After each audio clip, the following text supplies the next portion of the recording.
get me to do one and said he'd join. And I was like, hit Pat up. I've already done my content for the day.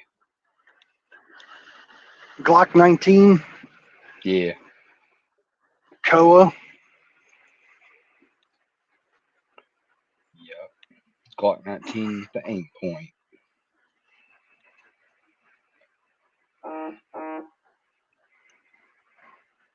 Live. We're doing it live. One person. Thursday. It's me. I'm the one Yeah. person. Let me watch my own stream. Let me watch my own stream, so there's at least two. Yesterday's pomade's in with the yo. All right. It says 0 people watching. He had Ken questions the other day. He was wanting to know what our thoughts, what my thoughts on the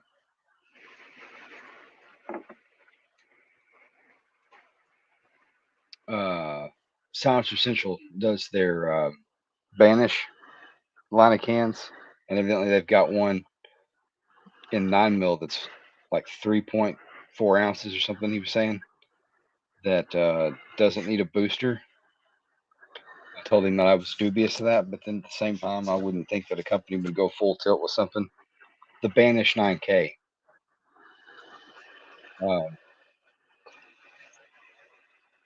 Yeah, I've heard of those where they're so light they don't need a booster. But I think Silencer Central. I think Silencer Central might be verboten right now because they were the ones.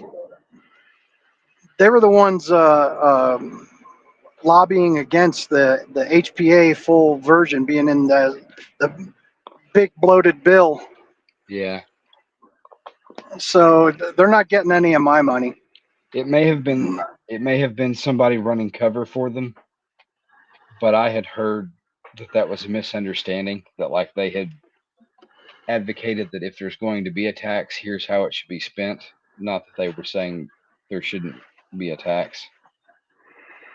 So I don't know. Yeah, it'd be nice if like the full unabridged truth would come out, but I don't know. It looks bad. And they when you buy a product from them, you're cutting out your local shop. This is true. They were the first company like that to get a variance approval from ATF to be able to do, to sell it to you all lock, stock, and barrel online, ship it to your house. And my understanding is how they were able to get that approval is that they technically have a local FFL, like they have their own FFL inside of all 50 states, or not actually 50, but the 42 or 3 or whatever the silencers are legal in at the state level. And so what happens is it ships from whatever their central corporate warehouse is to their physical location that's local, in your state, and then to your house. But I'm uncertain. I mean, it's a really neat way to go about it.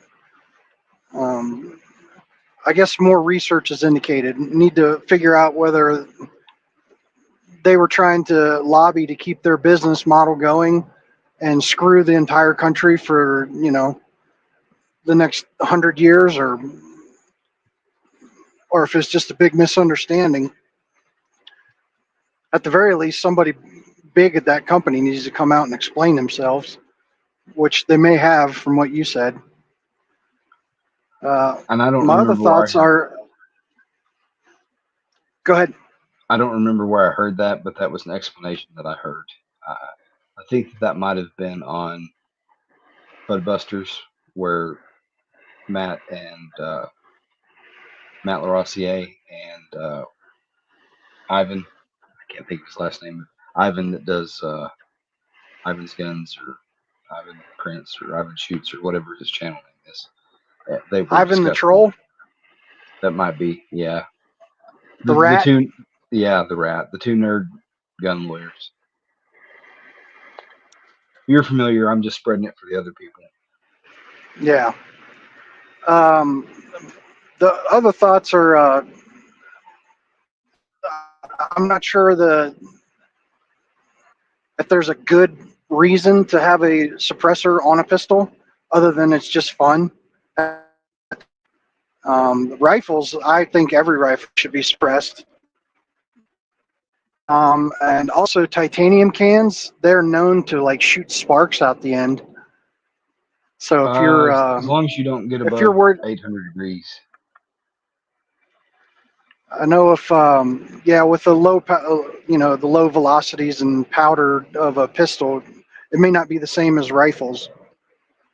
But if you have any signature concerns of being under night vision and the like, then the titanium cans can be a detriment. Yep. Uh, Somebody told me that titanium is good for hunting applications, but for pretty much every other application, you're going to want something else. yeah. If I were getting my first one and I wanted kind of a do most everything, right now I would probably lean towards the Anechoic X 35B because it's hub mount compatible. It comes direct thread with a half 28 thread adapter, but they sell extra direct thread mounts and then they're hub mount compatible, so you can run it with whatever hub compatible muzzle device if you want to do that. Do the pin and weld muzzle devices, or whatever, move it from gun to gun. They're full auto rated. They've got a list of like what barrel lengths and what caliber restrictions, but generally the rule of thumb they say is just don't exceed that 800 degrees. So like you're good if you want to put it on your 5.56 AR and dump a mag or two, then you just need to let it cool down. But like that 35 cal can's rated for everything from 350 Legend, 300 Blackout, 238 Win Mag, 300 Win Mag, all your 30 cal rounds. But then you can run it as a 9mm pistol can too.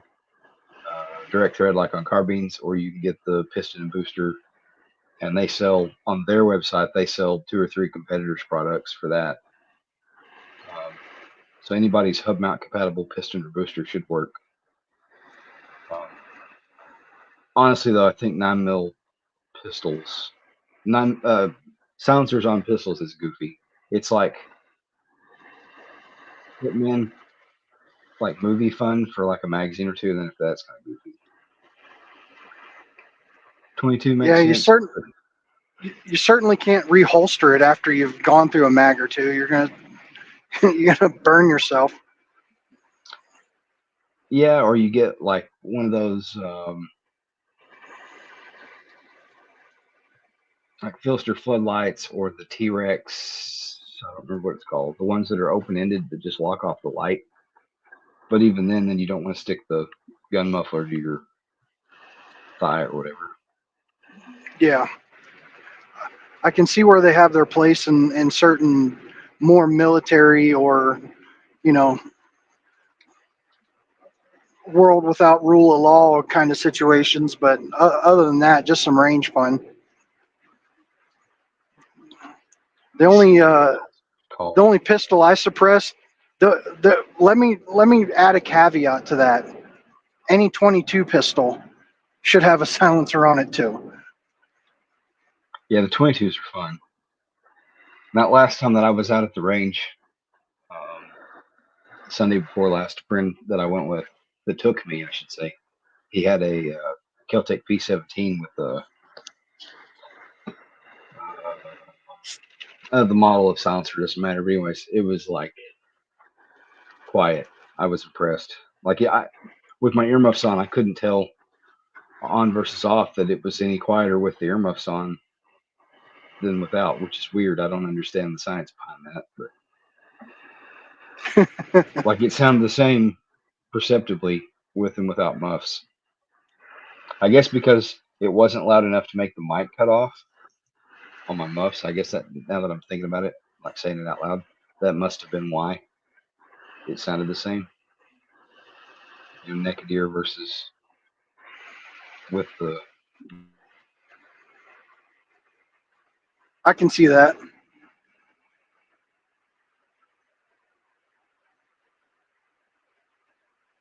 I think most 22 pistols that have fixed barrels too. They don't have like the tilt design like the Glock.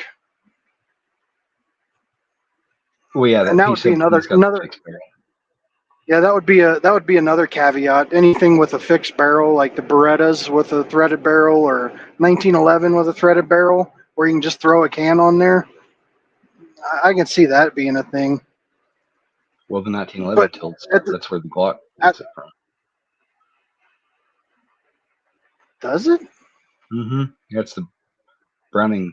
It's linkless, unlike the 1911, but it's that Browning tilting lock breech design that, like, every prominent modern handgun, sans the Beretta 92, uses.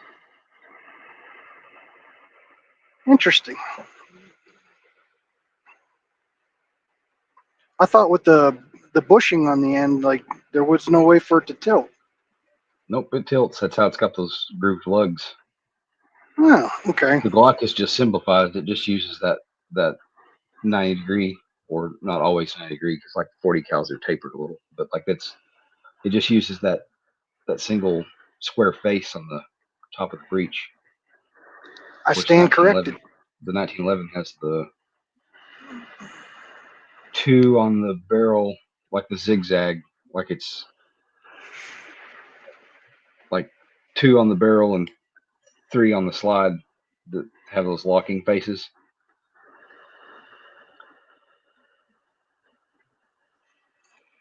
I stand corrected. The bushing up front is just for accuracy, and I imagine in the original design it was probably so that as time went on, if that tolerance grew, you could replace it with a different bushing. Like it was your space, it was your place that you could grow that tolerance. Kind of like the HK roller guns, like over the span of their life, you can replace the different size rollers to take up that headspace as it grows. That's another new thing I learned. Mm-hmm.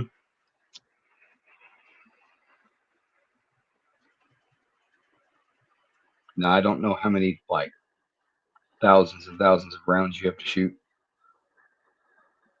to necessitate that, let alone in semi-auto fire, because I imagine a lot of that is exacerbated by heat, not just round count, not just surface rubbing on surface. It's got to be hot. Oh, what? No, this time.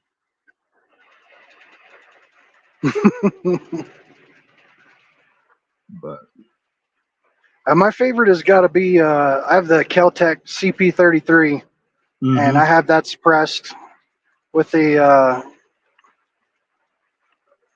what the hell? It's a Silencer Co. It's an offset design. Like the hole doesn't go through the center; it goes through the top, and all the volume is at the bottom. It's a mini octane or something like that. Mini something or other.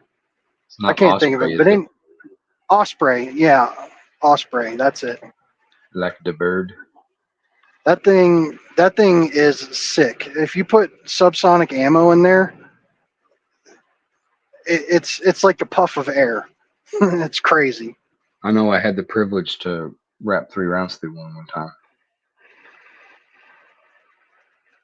That would be a lot of fun. Do you have trouble with those magazines getting filthy dirty though? I don't do put a lot of rounds through it. I don't have that many subsonics.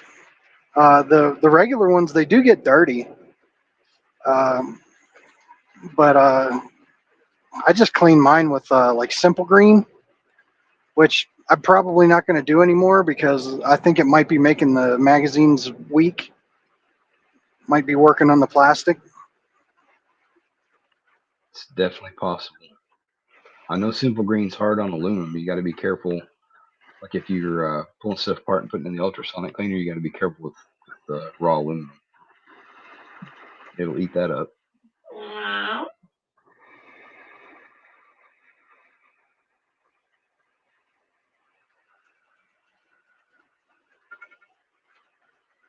And I don't want to be misunderstood. I wouldn't dissuade anybody from buying suppressors at all. Yep, make it more common. Yeah, make it more common, and quieter is better. One of my local gun shops, I asked him if he would, because they're going to do the $0 tax stamps at the end of the year or the beginning of next year, if he would let me buy a suppressor and then just have him hang on to it until that goes into effect. That way I can bypass the rush. And he said he was cool with it, as long as you don't try and let it sit there for a year.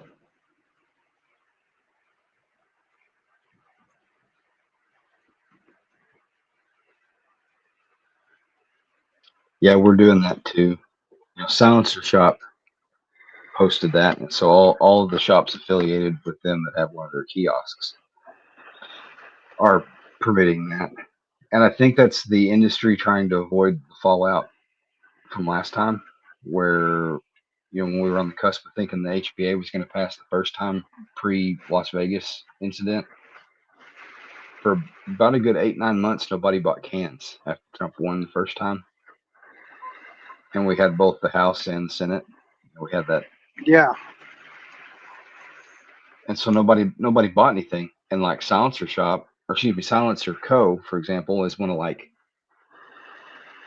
the premier members of the ASA, the American Suppressor Association, that's lobbied for the deregulation of silencers. Like it almost killed them. Like they almost tanked themselves, in anticipation of that passing, and then it didn't. And it took a good 6 months after it was off the table before people started buying cans again. So there was probably in total close to a solid year of business that it just about killed all the big names in the silencer business. And so I think this is everybody's pivot to try and I guess it'd be the opposite of rob Peter to pay Paul. Like they're trying to get everybody to put their name to something that exists now so they can pay bills this year to exist next year. And I guess if this is the way that it's going to be, like if we're going to take our once in a lifetime opportunity and take it in the ass, then I guess this is how if silencers are going to be back on the menu, just with no tax, but still all of the egregious registration, then I guess get it now rather than wait for the line next year. Well, my thinking is, go ahead. Sorry.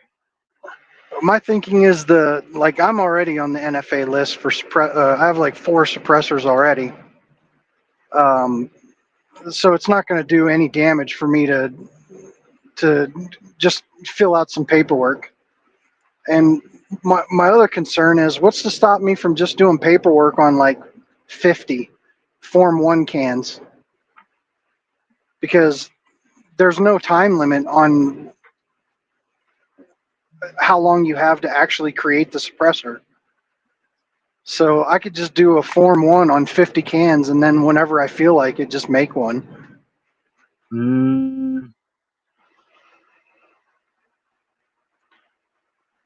You might be onto something, but I'm not sure. I think you're probably not, because last I knew of, on Form 1 silencers, they weren't taking like a drawing anymore. They wanted pictures of the materials you intended to use, as I understand it. And that was you don't need any of that. When you submit your paperwork for that, you say, I do not currently possess any materials. I will be gathering my materials from various websites. I forget the exact wordage that you're supposed to use, but I sent them a picture of my lathe, and I said that I was going to gather my materials from various websites, and all my shit went through. I did 2 Form 1 cans. at the same time.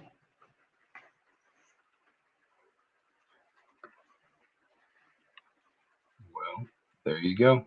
I just had never wanted to pursue it because I saw where it was kind of a potential self-incrimination. This was, of course, this was previous administration, not a friendlier ATF, but Yeah. there The was. the workaround for that was the I do not currently possess any materials for the making of suppressors. I intend to purchase from various material suppliers after the approval of the Form 1. And you don't even have to send pictures or schematics of what the suppressor is going to look like. The only limitation you have is the length and the caliber. You have to tell them how long it's going to be and what caliber it's going to be. Yeah. And you can make them longer, but you can't make them shorter. So if you intend to make like a 2-piece can, you have to submit it as the full length. You've got a tactical muffin top in the back chat. Oh, I just looked and I didn't see him. There he is. Here I am. Look. Hey yo. Sorry, guys. I can't focus on a chat if I do it myself this evening, but I am getting ready for my weekend. Starting it early, are we? Catch me if you can. Yeah.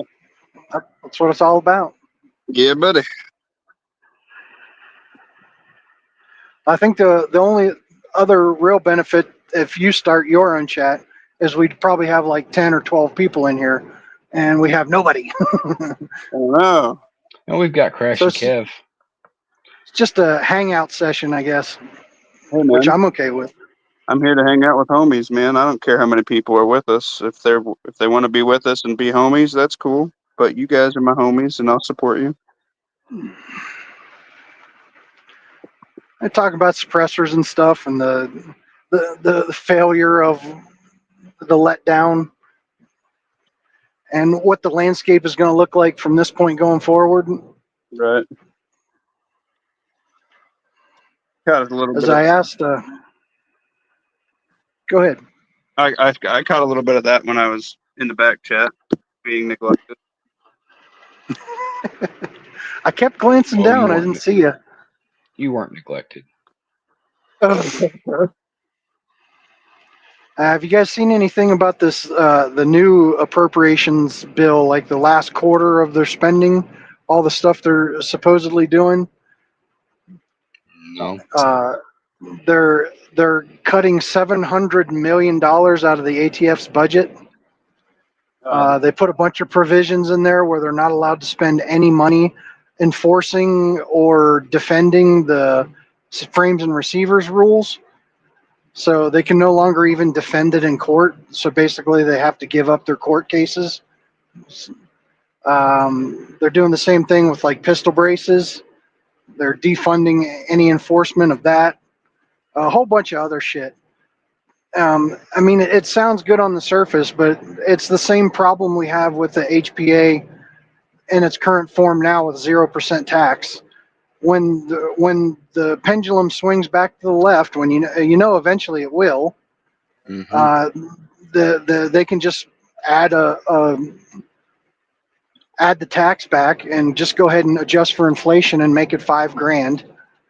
It's the same thing with defunding all these other rules and stuff. Like it's going to save some people for the next 3 years. But as soon as the pendulum swings left again, they can just refund all that.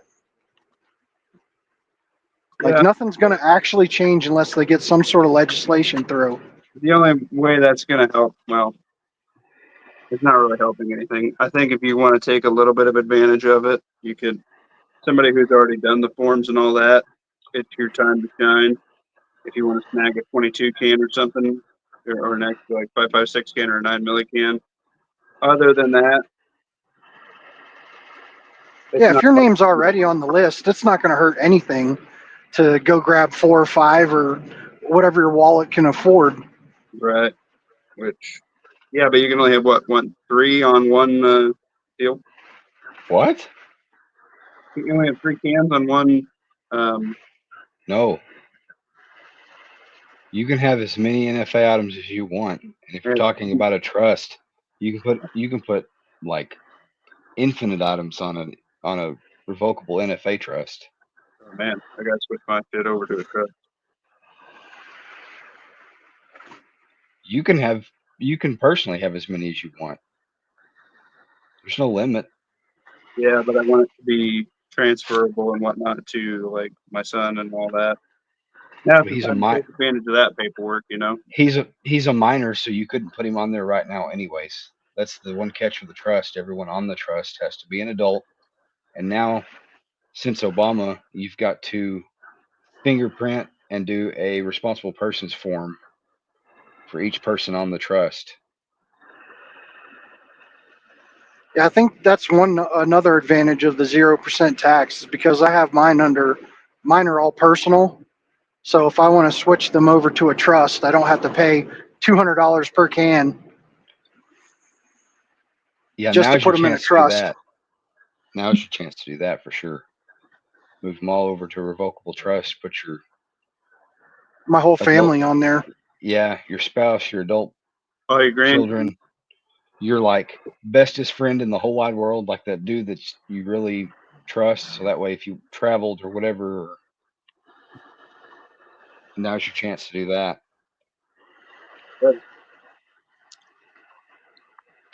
Um, switching topics, Pat, with you being geographically close, are you familiar with School of the American Rifle? SOTAR? It rings a bell, but I'm not familiar, like intimately familiar. Dang it. I'll drop his channel in here and everybody can go over and learn from him.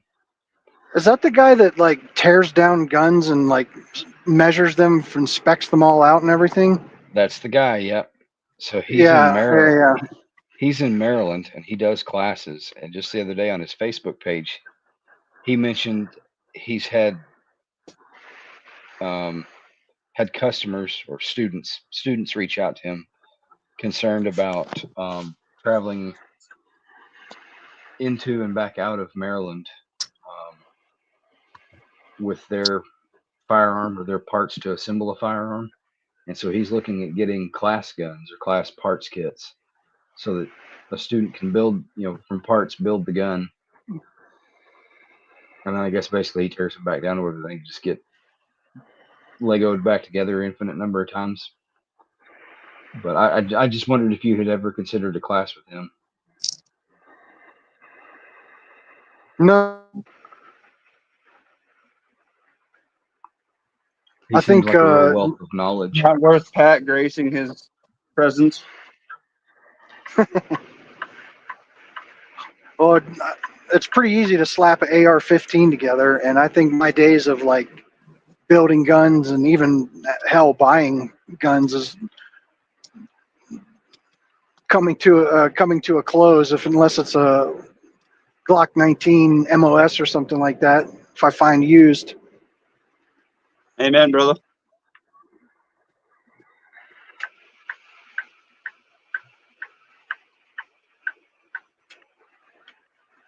I built a 6.5 Creedmoor AR-10. I don't have the barrel nut like torqued correctly at this point because I don't have the right tools. I just got it on there kind of tight, which is very forgiving unless you want crazy precision.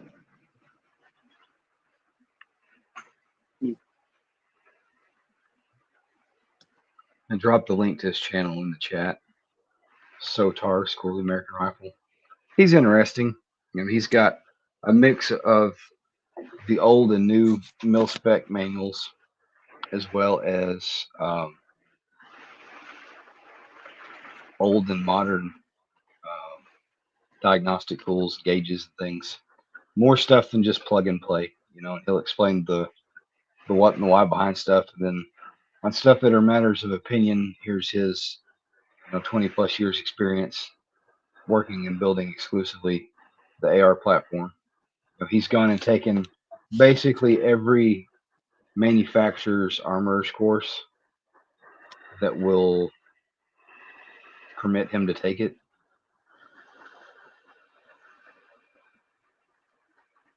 I'm not saying he's the end all be all, but he is kind of a self taught expert.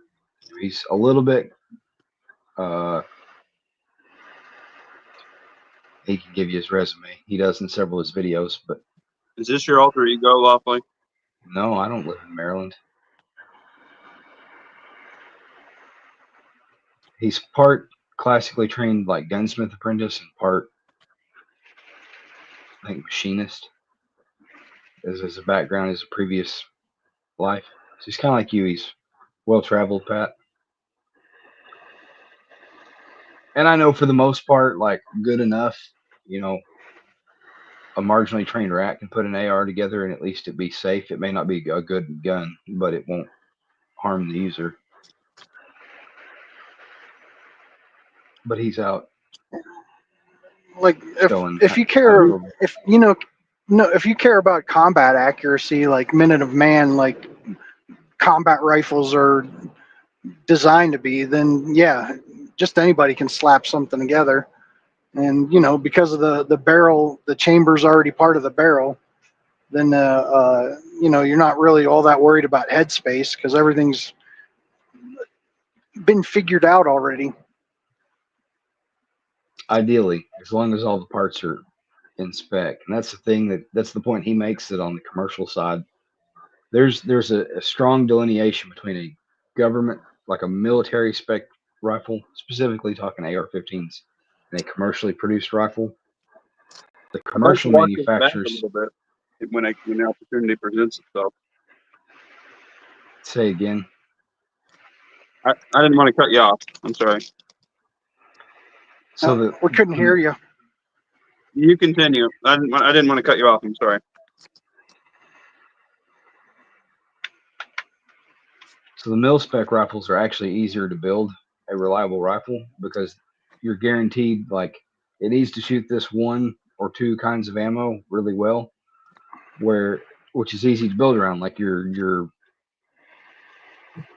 ammunition specs are set for you, whereas the commercial guns, they have to work to appease the consumer. They have to work reliably with this whole range of commercial ammo that can vary a bunch. Operating pressure, bullet weight, primer, the tolerance on the actual dimensions. So that's why that's particularly why your commercially produced guns are usually like overgassed new out of the box. And kind of like the carbine gas system versus the rifle gas system. In the short term, that is more reliable as far as like dirt and crap, carbon in the gun. But it also means that it's not as smooth shooting as it could be. Like that recoil impulse is not as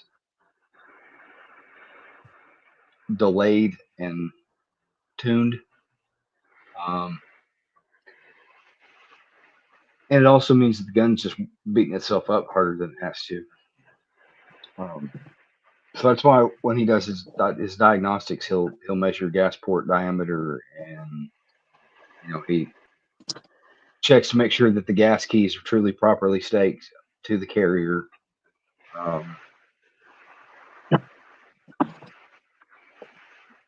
Jesus, why don't you just give the guy a love letter? I'm sorry that I have a mechanical interest in understanding the how and the why. No, I'm just. See, I didn't want to cut you off before, but since you drug it on for 3 fucking hours, now I want to cut you off. No, you just wanted me to go long enough to let you finish swallowing what you were chewing on. Yeah, that too. Thank you. Talking with your mouth full. I appreciate it. You're supposed to when you mess around with a dog and peanut butter, you're supposed to put the peanut butter on you and the dog like it off, not the other way around. I found some stale chips and I finished the full ones. Okay. I don't like to waste stuff, and I'm a fat ass. No, I want to walk it back, Pat. I'm so proud of you for like saying that you're pretty much like like you're very content with your guns and you really don't need to go buy anymore. Do you know how hard it is for people to hit that point? Like, Uh, like really, like when you get to necessity, the golden five maybe it really only accounts for rural people and hunters. Like you could probably do it in 4 firearms, and if you decided to delete the 22, you could do it in 3. You know, and then you just have that same amount of whatever for your buddy kit and or like maybe 2 or 3 people tops, and then after that, do you really need anything else? No. But what has that allowed you to focus on, Pat?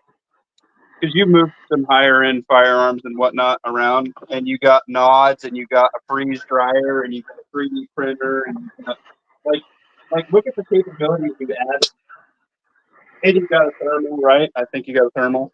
Like the yep. capabilities you've added, just moving a couple things around and focusing on other pathways has just greatly increased what you can do. A, saving money with your freeze dryer and putting up food, and then you don't have to buy the commercial stuff. And B, you don't have like leftovers going to waste, or like you can make a big old batch of goulash or something or soup and then just freeze dry it and you're good to go. Like just on that aspect, and then having nods and then having thermal right there, you can have a thermal with somebody else, plus you can run nods. So you've already increased your group dynamic by twofold at night, just from deciding that you don't need to just keep buying pew pew after pew pew, and like even you've add you the EDC implement into your battle belt with your 43X that you did with your belt to slim down weight, and then just why not take your EDC out of your pants and put it on your belt? A, save space. B, holster compatibility. C, it just makes sense when you're slimming stuff down. And you know what? I'd like to applaud you for that, because that's something I've been preaching the last year, and I've also been doing on my journey. I think it's a very helpful thing when people realize they're like, "Hey, I got 30 guns, but I don't have a big Berkey water system. Like, the fuck am I doing?" You know what I mean? Yeah. Well, first of all, Lawfully gave me the idea of making my EDC also my battle, my battle, air quotes in the air, battle pistol. Right. Um, and just the balance, I think, is what you're looking for. The same thing we were saying the other night, where you got to have 2 plans. You know, you need to prepare in case the world ends next week, but you also need to prepare as though nothing's ever going to happen. Right. Just a balance. And I think a lot of people have a shit ton of guns and basically nothing else. Dude, I know people that got more guns than they got ammo to load all the mags for the guns. You know how stupid that is? That does not.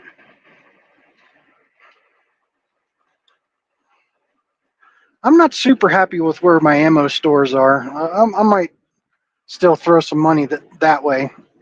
Maybe buy some higher quality stuff. I think that would be fair, a fair deal.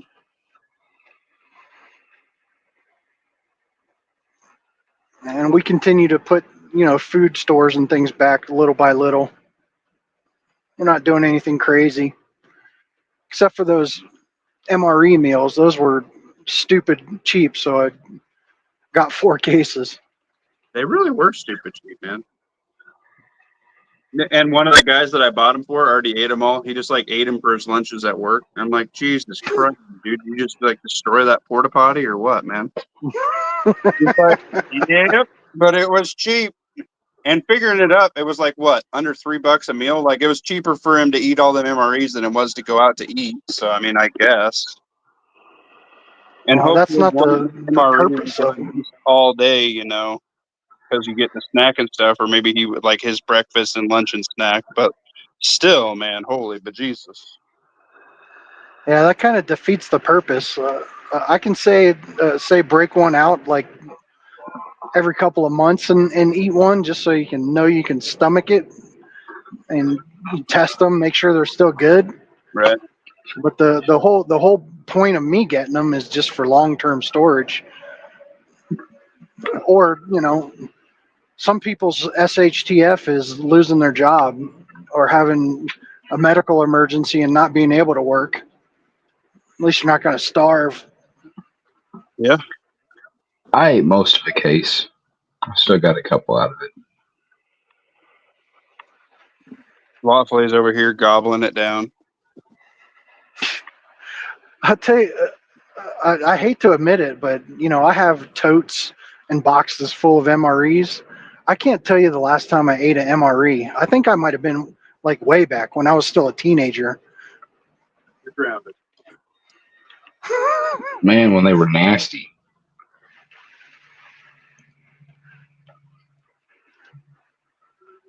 Yeah, I was probably eating the Vietnam MREs.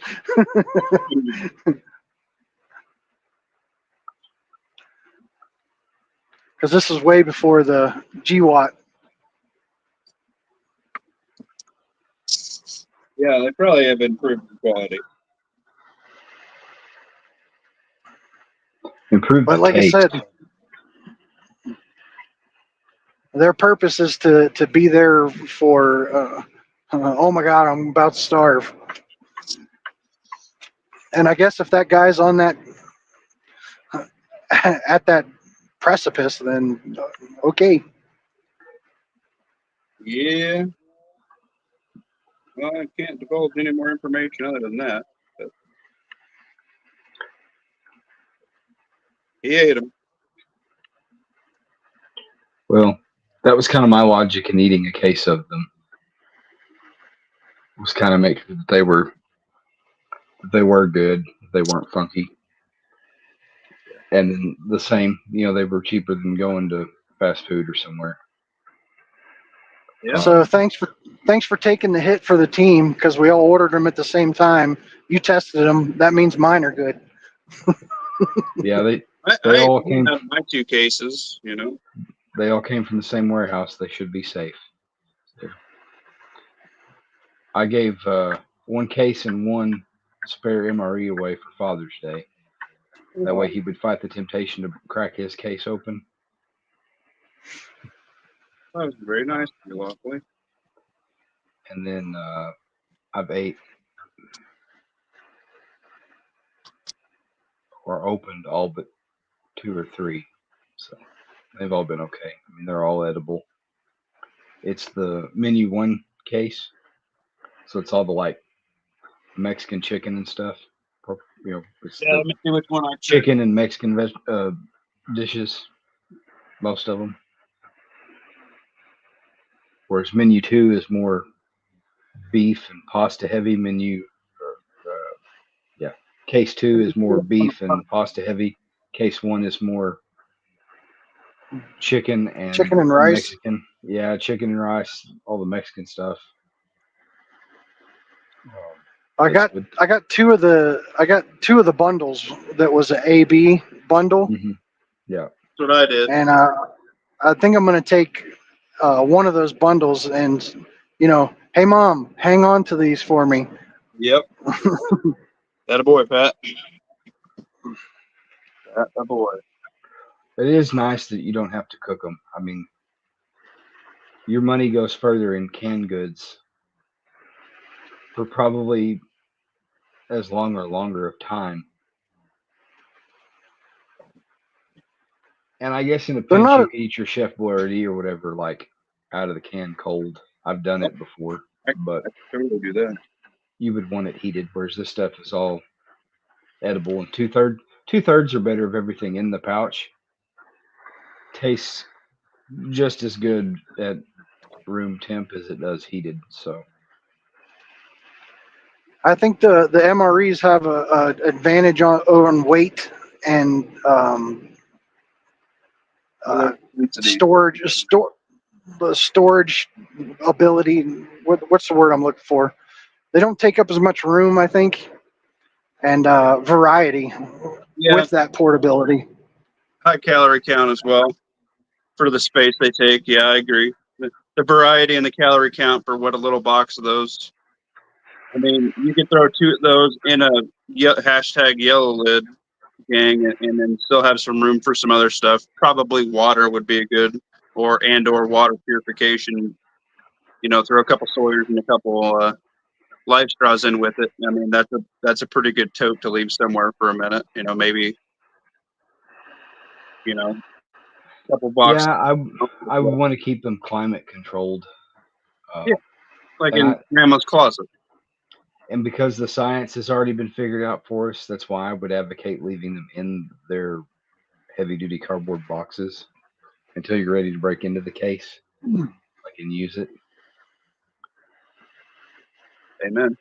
Because all the science has gone into knowing, like, if you keep it at this temperature, they last for this period of time in that case, at like this percentage humidity. So basically, if you're comfortable, they're comfortable.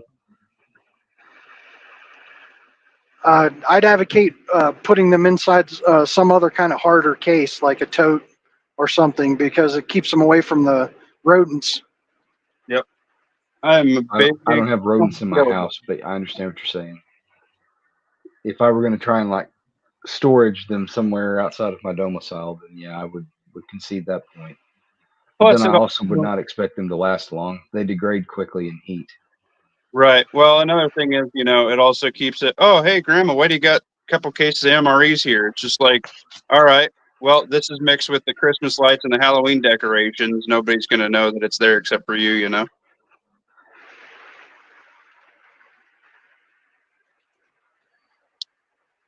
Okay. I mean, especially if like something I've been doing is getting rid of all dissimilar totes, and now the big problem is I should have labeled all my totes, and I'm like pulling tote after tote after tote, and after 12 totes, I still can't find the one I'm looking for. I'm like, come on, man. Yeah. And if you don't want to permanently mark on the tote in case you want to like repurpose it, just put high vis duct tape on the sides and on the lid, and then Sharpie on there what it is. And that way, if like it's not Muffin Top's dildo collection later, you can just peel the tape back off and relabel it like ammunition. Well, that would be so many boxes to take that off that I might as well just spray paint them all like purple. I have a very large dildo collection, as Lawfully is well aware. You guys. Well, you got to ease into it. You don't just start out with the Hulkster. You gotta start with little cute ones. Yeah, I don't want to scare him. I don't want to show him Goliath. I got to start him off with like little Pinky Princess.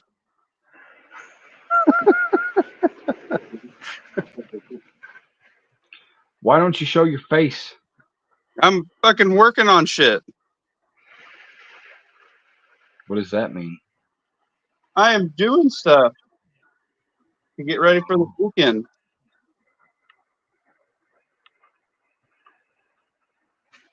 I'm busy, and now you guys got me ADHD with my fucking food storage and my goddamn MREs.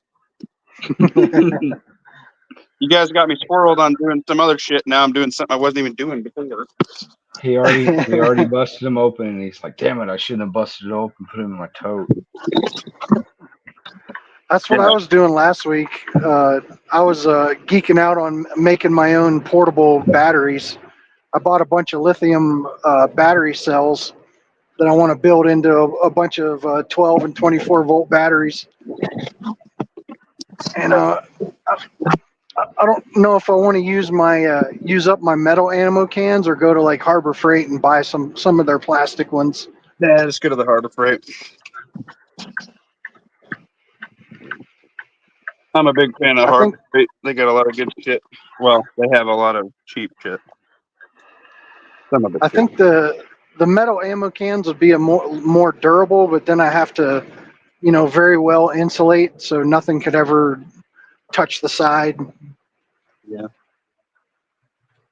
Yeah. And you got to remember it's heavier. Heavy, yeah. Well, the lithium battery cells don't weigh shit, so it wouldn't be too bad. I'm pretty happy with the plastic ones myself. I thought they were heavy. I thought that was why like Teslas and stuff weigh. That's because their entire frame is a battery, though. Yeah, you put enough of them together, shit, they weigh a bunch. But what I'm doing is just little 12-volt batteries. It's not nothing like that. Ain't nothing like that when I throw it back. I did find a bunch more of those Augustin farm buckets that I got when they were $20 back when. Get out of here. Now, those things I recommend opening those up because you can they they take up a lot more room than they need to. Because when you open them, they're only like 2/3 full. Yeah, you should chunk in like a bunch of little 1-pound things of rice and some oatmeal and stuff with them to fluff them up a little bit more. Some hot sauce. Yeah, I threw some MREs in on top of them. Yeah, there is dead space in them, but for what they are, those are super easy to store. Like, hey, Grandma, do you do anything in the spare bedroom? No, and somebody sleeps in it like 2 times a year. Cool, I'm gonna shove like 12 of these under the bed. You know what you're gonna do if you eat? If I eat hot sauce, No, Yeah. if you just eat, Yeah. period. What? You're gonna shit. So maybe fill some of that empty space with a couple rolls of TP. You know, I can't be mad at that. That's a good one. I'm on board for that. And then you could even throw some water in one of them. Or a bunch of them. And if you have a lot of canned food for storage, you should probably hide a couple of can openers here and there. Yeah. Back when I first started doing it, I used to get just like a bunch. I'd just go buy like $20 store ones, and now I'm finding out that those are giant piles of dog shit. And what I should have done is went to garage sales and got all the old people ones because those are the best ones ever. Yeah, they don't make good can openers anymore. Like, No, they're garbage. I actually like the safety ones. There's not a lot of moving parts. Like there's just a twist handle, basically. That's it. And you rock it onto the lip of the can, and as you turn it, it spins around and it cuts the outside mm-hmm. of the crimp and not the inside of the lid. Right. So it's not super sharp when you open it up. And if you really wanted to, you can make like a hobo cook set because the lids just fit right back on. What is Mm-hmm. it? Swing Away. Okay, that's the name of it. I need to do a video on this because I fucking love this thing. My Type it in grandma the comments. because they're for like people with arthritis, but it has like a giant 4-inch crank on the can opener with like a big handle. It's supposed to be like for like a lunch lady or something before they got like the ones that mounted to their stainless steel table. Like this was like, hey, you're doing a bunch of number 10 cans kind of one. Anyway, this is my favorite can opener of all time. And after Grandma got one, we all asked for one for Christmas, and it was in our stocking that year. And I was like, "Oh, Grandma's so cool." It's crazy. You know, you're getting old when you get excited about a fucking sweet can opener. Yep.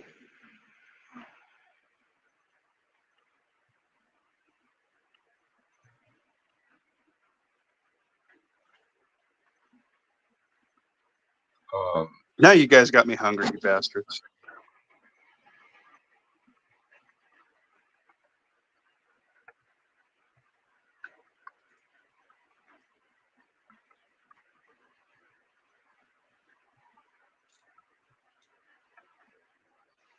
Oh, these MREs and Chef Boyardee and it's this one's got a bunch of chicken in it.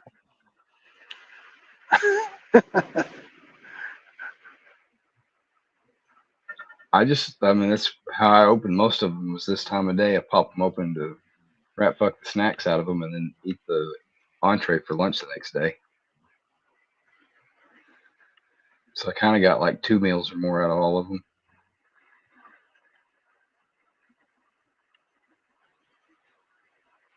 Eating the dessert stuff out of them, and then save the crackers or the tortillas and cheese, peanut butter and stuff. I've still got a bunch of that. Yeah, I'm a big fan of the peanut butter and cheese stuff.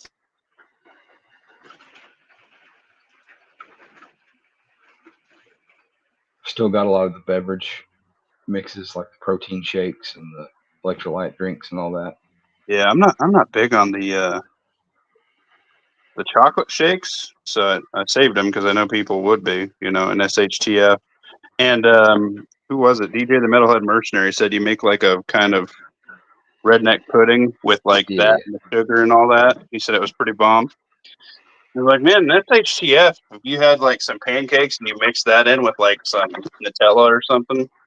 Yeah, so you do like the cappuccino or they used to do milkshakes, and that's what he's talking about. They used to have strawberry or chocolate milkshake drinks, which are kind of like the protein shakes, but just Gross. anyway. You do that, the extra creamer, the extra sugar, and then like if you've got your crackers, I've seen guys break those up in there and like stir it real good. Yeah. And it Yeah, gets he was all saying even the coffee. He's like, like, yeah, and like slam all that crap in, all that sugar and stuff in the morning to get you going, plus the protein and the makes coffee. like prison pudding. Yeah. Yeah, and I'm learning even more tonight. I love it.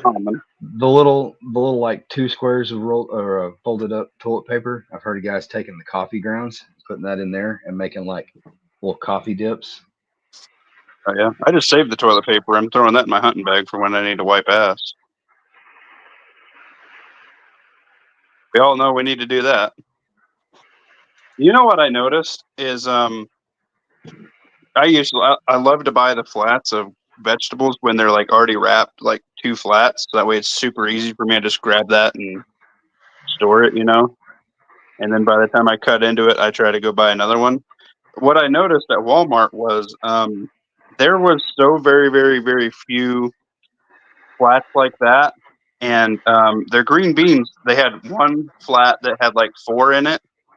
And then they had another one that had like 6, like 2 different brands. And then way up on the top shelf, they had a double flat. So I grabbed that. But I don't know if you guys have noticed the can selection in your area.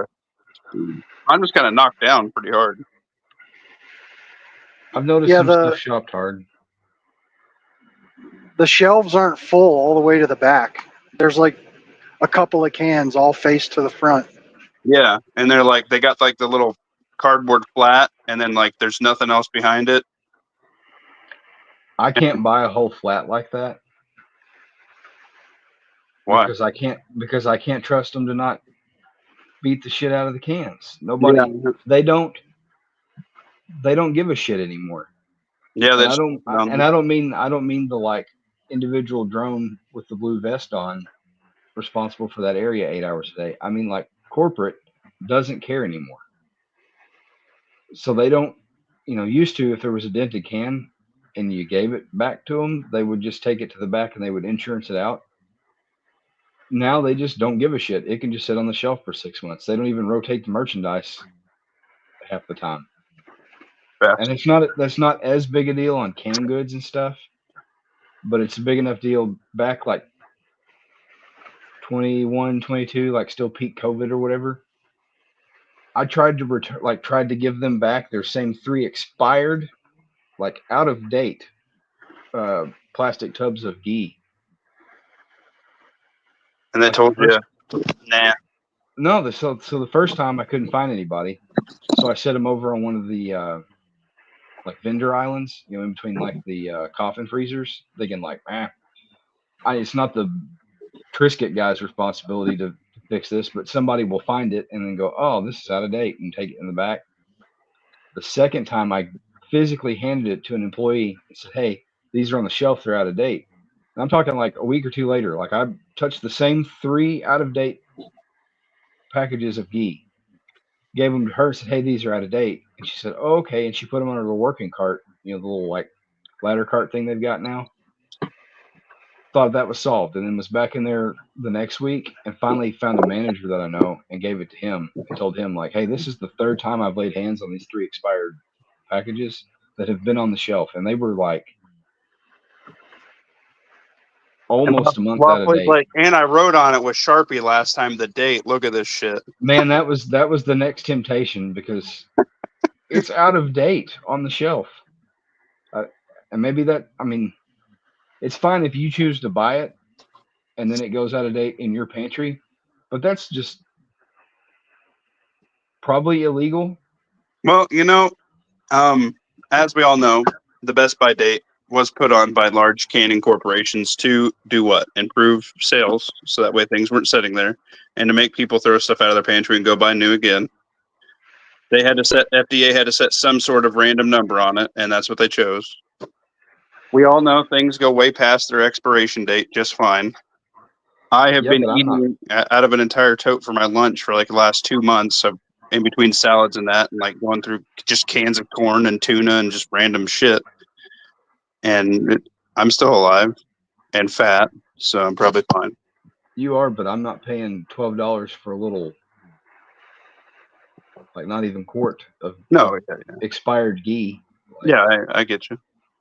And the point is very valid, but I think the next step in that equation is the supply chain's been fractured ever since COVID, and it's probably not getting back to pre-COVID ever again. when you know Well, my wife, some of that's exacerbated twofold. One, production is hampered, and two, there's enough normies that are becoming prepper-ish now that they do buy more Yeah. ahead now. Well, and then also one man, I don't remember what company it was. One very large cannery just went bankrupt and closed, just like shut the doors, and they're like, "We over." I can't remember where that was, but it was a very large. I think it was a. Campbell said they were And I that they know were maybe going to. Monsanto has a huge like $900 billion fucking factory that's on the bankruptcy list, and if we don't bail them out, that one's just going to shut the doors. So I would assume that the canned food section between the two of those stateside canneries closing, probably not great. Monsanto's not a cannery. Well, They're this a one that I'm chemical talking about corporation. is a canning facility that they own. And Monsanto sold to Bayer a couple years ago, and Bayer's tried really hard to not make that obvious. Why?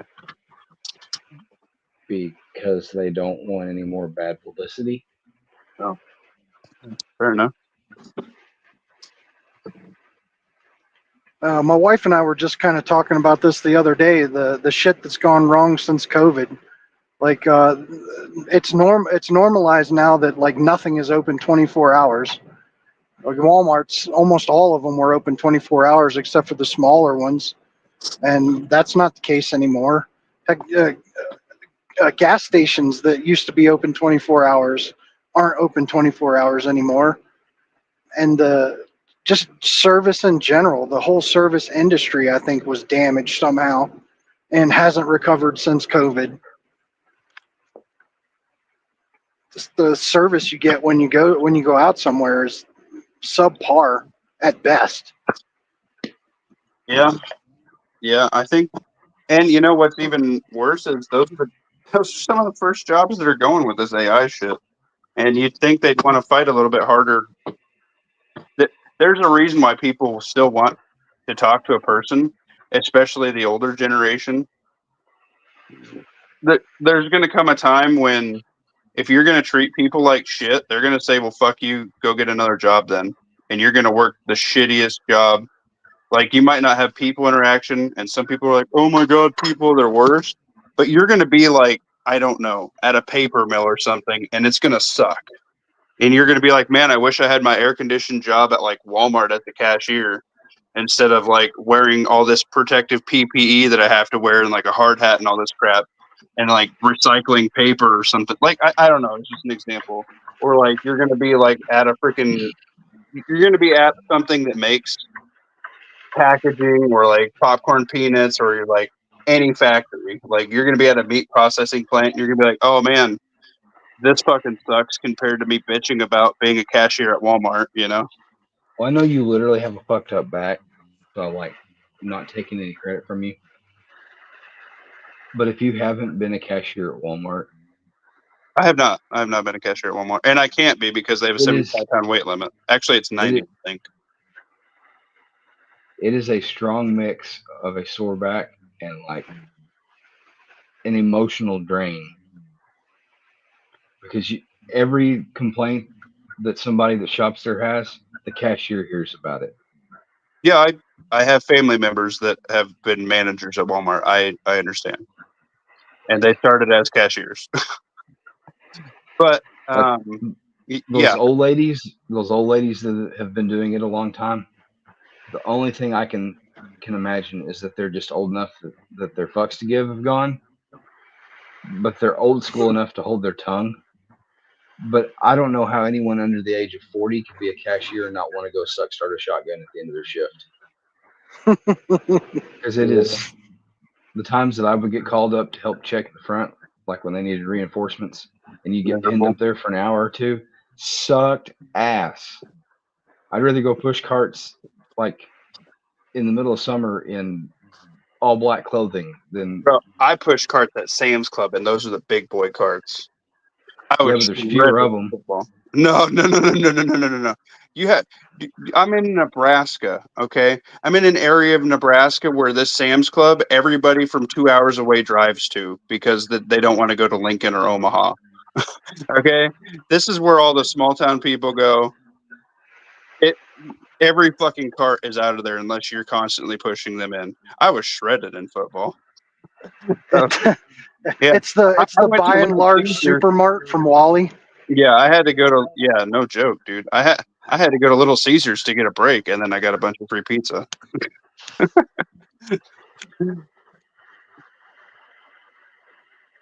Groundbirds in the Or chat. the mall from Idiocracy, where they went to buy the time machine or look for a time machine.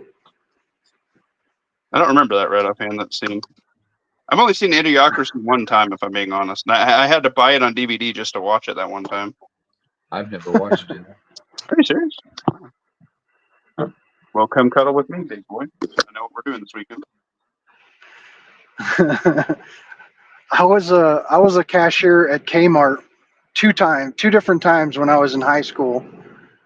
The second time they said you're just going to be on there for like a month or two, and then we're going to put you in the seasonal section. I'm like, okay, cool. Well, they left me there for like 4 months, and I quit. The cashier was I hated it. Funny story. Like this. I'm old, so people used to still pay with checks a lot, and we always had to get their home phone number on their check when we accepted a check.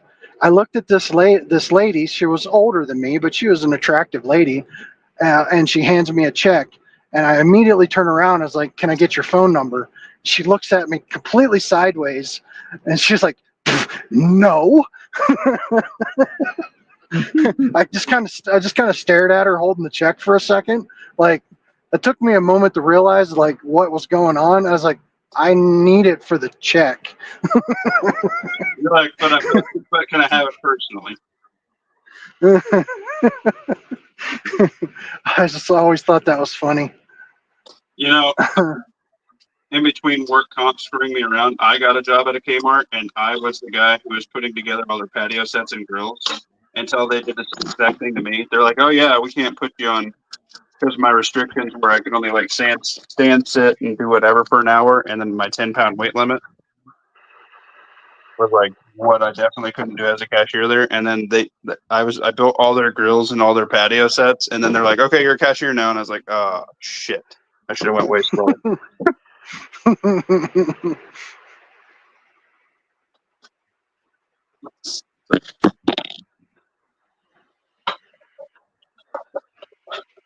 But you gotta do what you gotta do. And you know, from being an HVAC tech to making minimum wage suck wholesale ass. But after you didn't have a job for about a year, I took anything I could. That's something I don't realize about some people that have been out of work for the longest time. Like, eventually you just got to take whatever you can get. Like, you got to go to frickin' McDonald's and just try and make some money. I don't care if you were making 80 grand the year before, like 2 years ago. Well, now you're making 20. At least you can put some food on the table. You go, you're not fucking working, and you're like hustling guns and ammo and selling stuff to make ends meet, like Facebook Marketplace, selling any random thing that you can fucking make money on, and then you're like, okay, I'll take 40 anywhere. Yeah. That only lasts so long. I mean, eventually you sell all your shit that's worth selling. Well, yeah. Then you try to flip shit off like Facebook Marketplace and stuff that you get good deals at, or estate or like garage sales or whatever. And then it takes you a long time and more money to replace those things. Ding, ding, ding. That's why I'm slow to acquire stuff, but pretty intent on not parting with it. As far as guns, I don't buy them anymore if I don't see myself. If I don't buy them with the intention of dying with them. That didn't word that how I meant. Like, I don't buy a gun now if I don't see myself intending to keep that forever. Yeah, it's a forever investment now or nothing for me. I agree with you guys.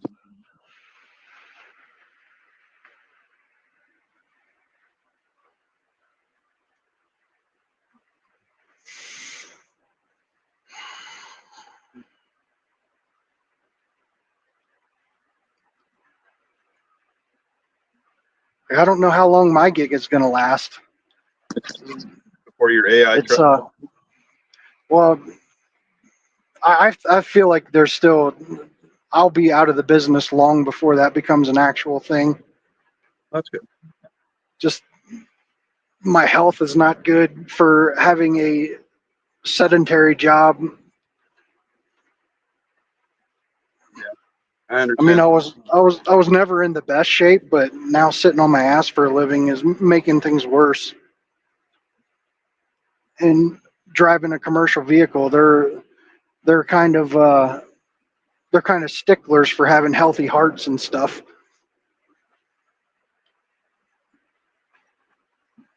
Like my blood pressure's been on the line for a while, and they're like, Drive, baby, drive. Make that money. yeah, you got to make hay while the sun's shining.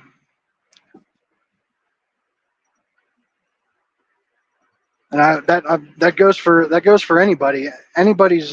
Everybody is one step off the curb away from their life being turned upside down and having to figure something else out. Yeah, and I would like to formally announce that if you do not have life insurance and you think you don't need it, wait till you are in an injury or a wreck or something, because your family needs it. So I would recommend highly you have some sort of life insurance, especially you young bucks who think you're invincible. I was there with you guys. 23 years old. I got a 90-year-old man back. Fucking get your life insurance. Not just any life insurance though. There's one that's I can't think of off the hand what it's called, but it's an actual asset that you build as you pay it. Like regular life insurance, the money's just gone until you die, and then they deny your wife's claim because for some stupid technical reason. There's one that you can it's more of an investment, and you can actually borrow money against it in the future for like buying a house and stuff. And it still retains its full value, even and increases value. It still builds compound interest even if you borrow from it. It's not like that money goes away. You actually just borrow money against it, so it continues to grow even if you borrow from it.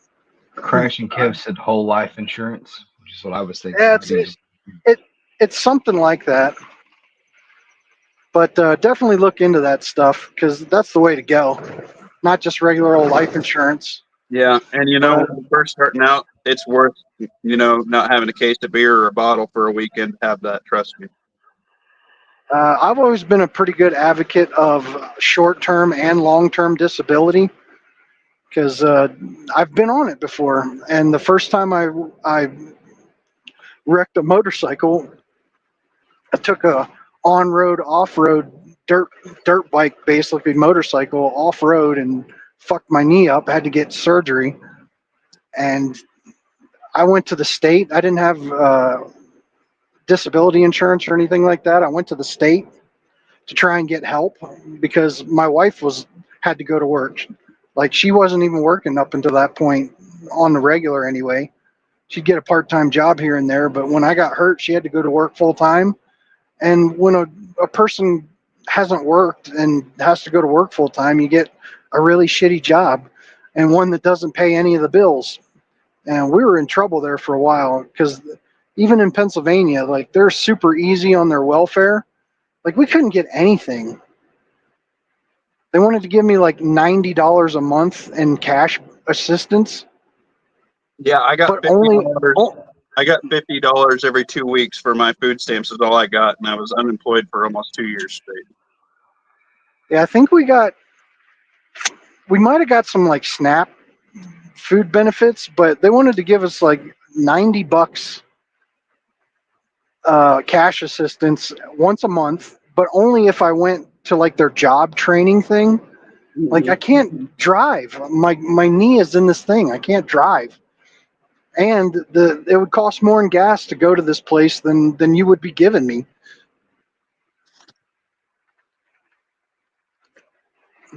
And the main reason they had for not helping us out anymore is because we owned like 2 cars, and I had like a junk Jeep CJ7 or something in my backyard that wasn't even running or anything. And they're like, "Yeah, you need to sell that. If you have any other kind of assets, you need to sell all that stuff. And then once all that's gone, then maybe we'll start helping you." Like, man, I was like, I was seriously considering, like, I'm pretty sure I was married to my wife then. We were considering getting a divorce just so she could get like actual benefits. Yeah. It's really messed up, man. They really punish hardworking people that do everything the right way. But then, like the people, like you're saying, like the single moms, they get a lot. And you know, if you get some douchebag guy that fucking pumps and dumps and leaves, you know, good, you know, same situation. You know, they can't go out and just work because they got a childcare is fucking more than probably what they make anyway. I mean, I know more than most. Like almost one of my entire paychecks goes to fucking daycare. So I would contrast that with a couple years later, I learned my lesson and I had short-term and long-term disability. Um, the second time I got hurt in the motorcycle accident where the lady pulled in front of me. Oh, from your walking chat that I missed the other day, you talked about the fracture in the pelvis. It's called an open book fracture. yes, You want to know why I know that?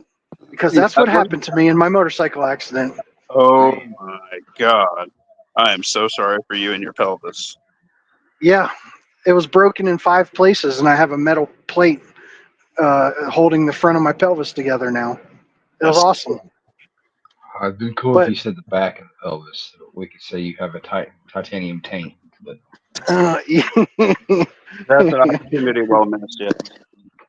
Yeah, but contradict that with the first time I got hurt. I actually had short-term and long-term disability, and the way things worked out, because I had just moved to North Carolina or South Carolina, they went off the income that I was making when I was working in Northern Virginia. So I was actually making more off of my disability than I was working. It was pretty sweet. But, you know, I was in the hospital and in a wheelchair, but that part wasn't sweet. But the fact that we weren't starving to death was. So short-term and long-term disability. You can skip the short term if you actually have any savings that you can fall back on. But I've always been an advocate for that if you can somehow manage it. Well, I'm gonna throw a devil's advocate in there. If you get fucked on the job and it's work comp, I had short term and long term. I had 3 insurances when I got hurt, and I couldn't use any of them except for the company's work comp, and that one didn't cover shit. And all my insurances would have covered like chiropractic and PT and a bunch of other shit. The only thing I was able to do was Aflac let me use 4 chiropractic visits. So they paid $160 at the time, and I had just got done with my first full year paying for that, and I paid them $860 for the year. I dropped them quicker than I could kick them in their fucking face. Yeah, I didn't have Affleck. It was all through the employer insurance company. It was all through the same thing. My daughter had Affleck, and she had problems with them too. Yeah, see, I got that after I helped that guy get off the roof who blew his fucking finger off almost with his wedding ring, because that scared the shit out of me. And so I went and got that. Like we had like a safety thing like right after, and like a bunch of people got extra insurances and shit after that. Well, me, after pissing and shitting my pants seeing it, I got it too, and it didn't do shit. Yeah, an insurance company, their job is to collect premiums and not pay. Their job is not to take care of you. Their job is to take care of their investors. Because of a Dodge versus Ford, like a company's main responsibility is to their investors, not their employees, not their customers, their investors. So their job is to collect money and not pay. It's a bit disgusting, but yeah. Yeah.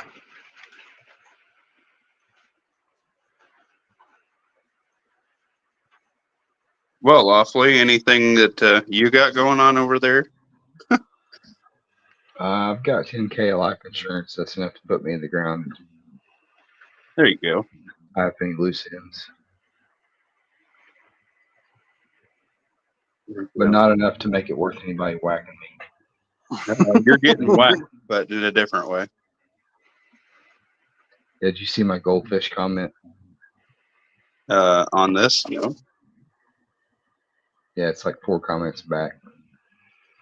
Team T should call his wife Goldfish because she's the snack that smiles back. All right, listen here. That's just disrespectful. It's pretty funny. Yeah. Oh, yeah. There he is. My wife would be here right now. Be a different story. Well, I'm setting you up. I'm giving you the layup when you see her next time. Yeah. Hey, baby. You need to call her Goldfish, and then when she looks at you, we'll be like, "That's my new name for you." Just for the snack that smiles back. Yeah. Yeah, that's when I definitely am not getting any pussy that night. Thank you. I had a 50-50 shot before that rolled in, and then it just went into like negative 300.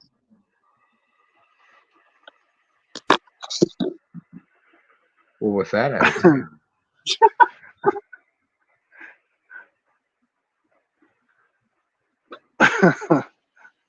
Where did that come from? That's completely out of left field. Yeah, I don't know. Sometimes Lawfully's got some bangers. Sometimes they're hits and misses. We all got them. Sometimes we hit for the fence, and sometimes we throw the bat at the just say he hits his misses? What? No. I'm not about that life. Like you don't want me to start busting out the dad jokes. That could get bad real quick. Don't be setting him up for dad jokes. He's at grandpa jokes now. They're even worse.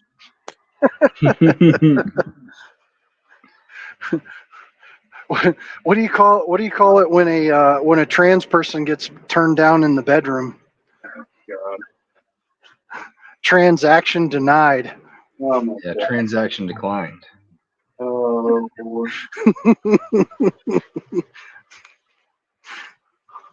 I hate you guys so much right now. I think I said the ground beef one the other night. I didn't get that one. It's where you left it? Like I don't get it. Yeah, like ground beef. It's not gonna get up and walk away. Yeah, that was good.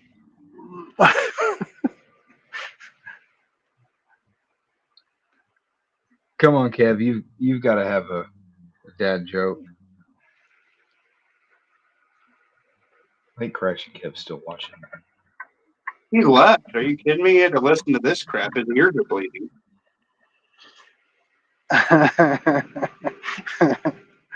Yeah, he did leave.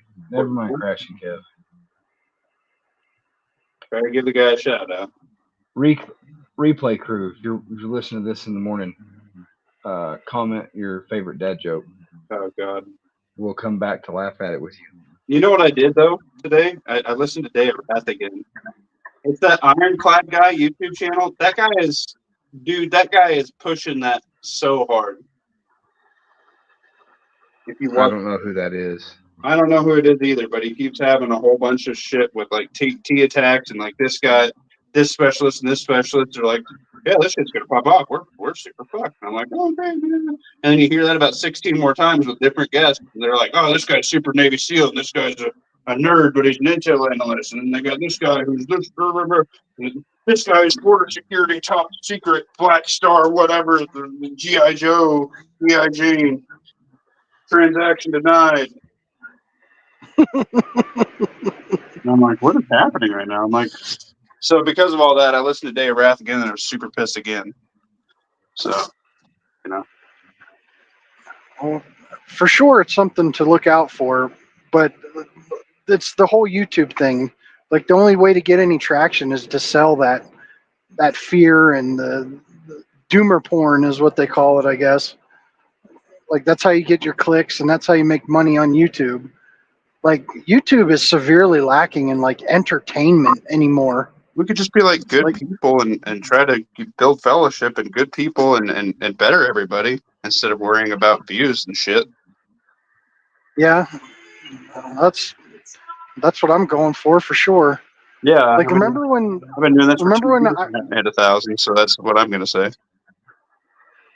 like remember when Iraq veteran like made gun videos? That was cool. And we had Demolition Ranch that made cool gun videos. Yeah, that was cool.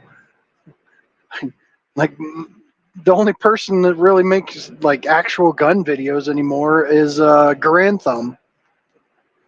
Yeah, but his like super production is like, all right, here's how we're gonna do this over in the war. We need to run 145 miles in 10 minutes. Let me edit that. Okay, we made it. Now we got to run another 45 miles. I'm like, are you shitting me right now? Yeah, and I don't like how it's a lot of it is real high end stuff, and not only is it high end stuff, but he's got like every accessory under the fucking sun. Like that's like a $5,000 gun you're holding right now. Like cool.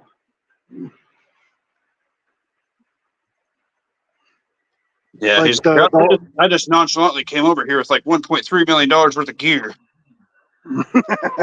Exactly. Like, Jesus, man, we can't afford that. Who is this video? It is entertaining though. Between them and I think Dirty Civilian, they're probably two of the more entertaining things on YouTube, and that's about all there is. I really enjoy Dirty Civilian, honestly. I like how they're making like skits before their video starts, and it's loosely as affiliated with what the video is going to be about.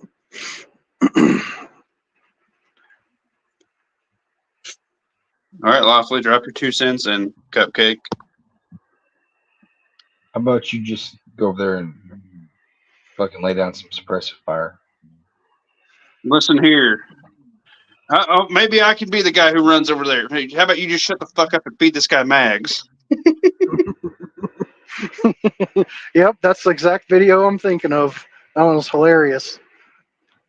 He's like, I've seen your range marks and all that last time. He's like, all right, well, maybe I could be this guy. And he's like, shut up, you guy.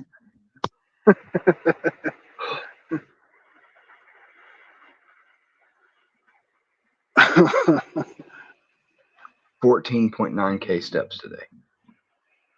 Oh man, my steps are not winning. I got my MRI, but no MRI results, so I don't know if that's good or bad.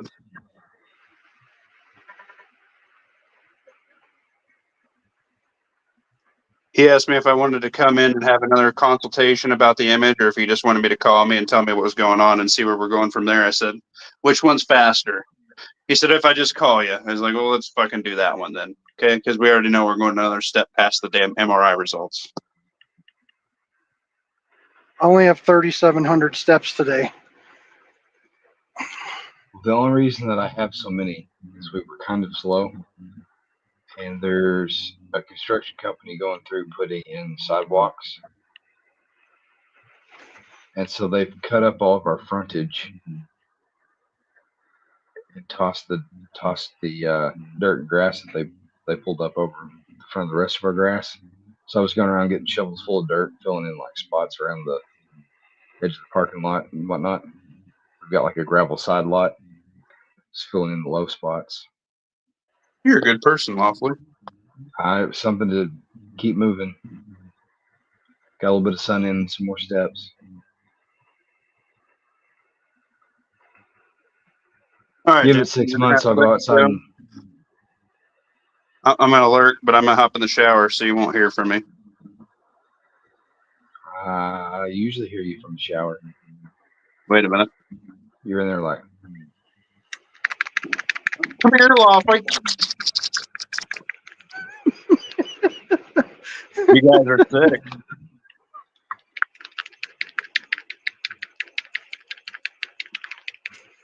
From the sounds of it, it's at least 3 times the size of what I got, so thank you. do you always use beach towels, or do you sometimes do a little burlesque show? You know, sometimes I just use a leaf blower, okay? I'm so confused. I think I missed the beginning of this conversation. Hey, it was a dad joke, probably. Probably. No, it was like when he goes to take a shower, I was asking, does he always use a beach towel to cover himself, or does he sometimes just use a regular shower towel and put on a little Was that a fat burlesque dad show? joke? Hilarious. For Leaf your blower is information, I actually a just good walk around idea. nude, and anybody who catches me in the buff, it's their misfortune, okay? He said leaf blower, but he meant shop vac. Well, that's right. Those are different He's all activities. he's all straddled on the bed like Thanksgiving turkey. Put on that flat attachment so that way it's really wide and it sticks to the floor. You get your nuts stuck in there. You won't ever do that again. Oh my gosh. Did your wife Going just back get to all over? You're not allowed to going hang back out to with a us anymore, are you? Crawling going back across to the a room more trying to get serious back to the power target. button. Uh, You guys going are back to bad. a more Take serious it. target or topic with the whole COVID thing. I just got back from Ocean City, Maryland, and I think during COVID, all those boardwalk shops went out of business because they used to be owned by a bunch of different people. There'd be black owners in the store, white owners in the store, Indian owners in the store. It was all over the place. But now it's all like Eastern Europeans everywhere down there, even off of the boardwalk and the restaurants and stuff that are off of the boardwalk. It's like all Eastern Europeans. It's almost like they all went out of business and some oligarch came over and bought like everything, because it used to be just like American kids in there working for the summer. Now they're all like a little bit older, like Eastern European, like they all have the same accent. It was weird. Maybe they're all Bratva. Russian. I don't know what that is. Maybe. Russian, yeah. Oh, if I'd have known that, I wouldn't have done what I did. Right before we left, we went to a Mexican restaurant to eat, and then the music was in there so loud it was impossible to get the attention of your server to get like a refill or something. And I can do a pretty deafening whistle with my fingers, so I didn't even mean to do it as loud as I did, but I did one of the loudest, most shrill whistles that I've ever done to get the guy's attention. Like, I didn't mean to do it that loud. The whole restaurant stared at me with daggers in their eyes, like, oops. If I'd have known they were Russian mafia, I probably wouldn't have done that. It'd be weird being served Mexican food by Russian mafia. That's what it is. Huh. We've got a lot of hijab wearing people here now. Well, that's the entire trucking industry.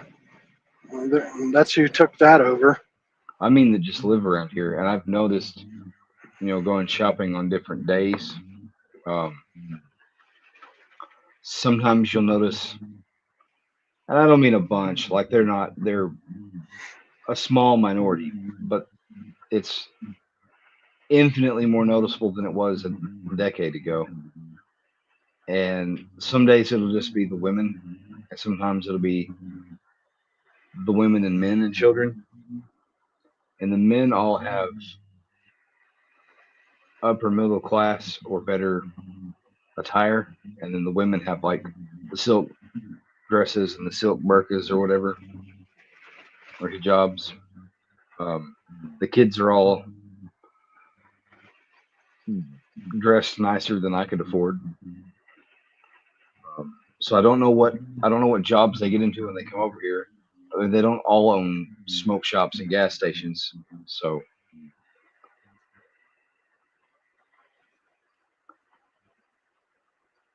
I just wonder, but I don't know any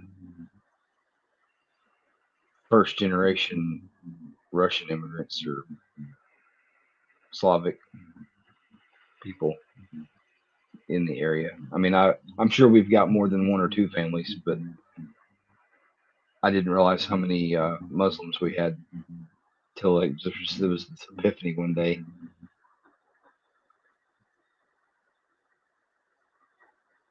So I don't know if my area is one of the places where in the last couple of years Biden shipped a plane full of them maybe,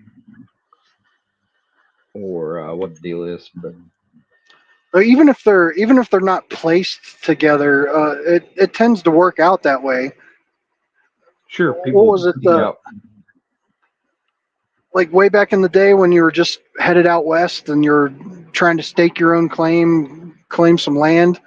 If you found another, if you were Dutch and you found another guy speaking Dutch, you'd be like, oh, well, he'd be a pretty good neighbor. Let me just settle next to him. And Mhm. from that point forward, like we've always been in our little Tribes. tribes. Yeah, exactly. Like in cities, there's always the Chinese part. There's always the black part. There's always the uh, Middle Eastern part. And even if they weren't placed there, maybe you're just one of those places that one guy landed, and then the rest of his family came over, and then his sister's family came over, and then his cousin's family came over, and I would say but them than more than half to maybe 2/3 of the hospitality, and probably half of the non-chain, non, um, franchised. yeah, non-franchised gas stations are Indian or like Pakistani owned.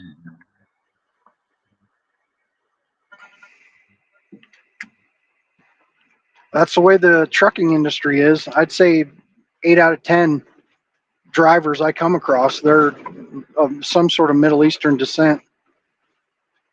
Some of them wear the head wraps, some of them don't.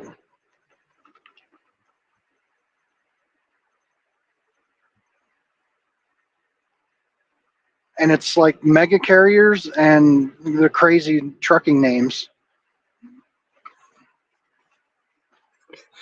You say mega carrier, you mean like the big freight companies like USA Truck and JB Hunt? Yeah, Gotcha. Prime, Swift, Mm. all Isn't those all Swift those the one big that has guys. the bad reputation? Yeah, it's kind of like all the kids are the same, but you just decide to pick on one. It's pretty much that way. Swift Like is a they're little the bit a little worse because they're like a second chance company. Like there's certain things you can do that kind of make you verboten in some of the bigger carriers, but other carriers will hire you, and usually for less money. Like getting a too many traffic infractions, or like if you've got one DUI, 90% of the trucking companies won't touch you, but then there's a couple out there that will. After as long as it's been a few years or something like that, and but for the most part, almost if you look at statistically, probably all the trucking companies have the same amount, but for some reason Swift just gets picked on. I just wondered because I've seen on some Facebook groups where they get lampooned pretty hard. Yeah, I mean deservedly, but a lot of companies deserve it and don't get it. Kind of like everyone makes the jokes about the Mustangs crashing into people or whatever. Yeah, that's because the kind of car it is. It's not the particular owner or anything like that. It's just the kind of car it is. People drive it like an asshole. Now, Muffin Top, there's no way you washed all of your ass in 7 minutes.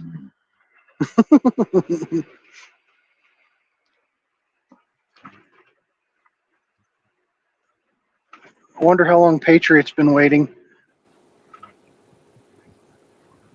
Hey, yo, are you there? Hello, resident Slavic specialist. That's Polish descent. I'm American, man.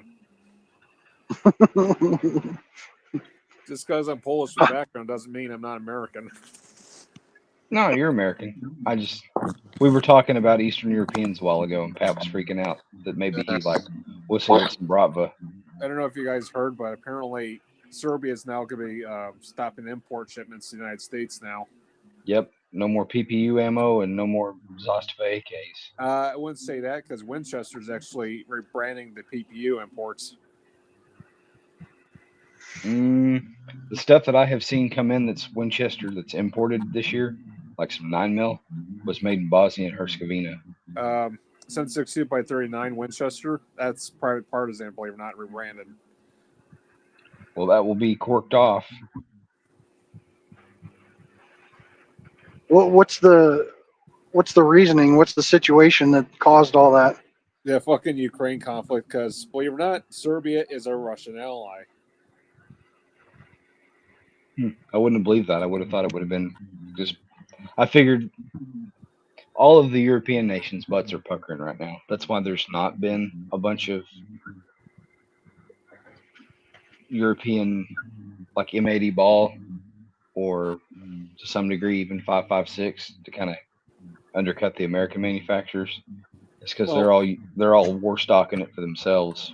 Well, no, because they've been finding Serbian arms shipments being sent to the Russians, and now they're kind of cracking down on Serbia for doing that.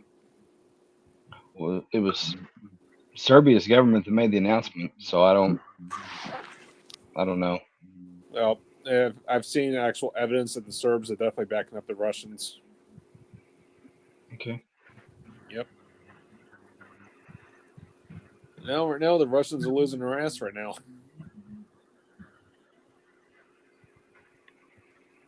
Ukrainians keep throwing fucking drones at them, bombarding the fuck out of them.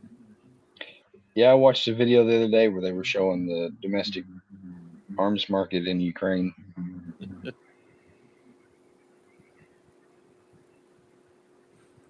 Muffin Top says just run a 5.56 like an American because he's ignorant and doesn't know that PPU loads a shit ton of 5.56 ammo. Yep. It runs 7.62, 9mm. And it's pretty good stuff. That PPU Rangemaster M193 is like fucking good M193 ammo. Yep. Does it have sealed primers? It sure does. Yep.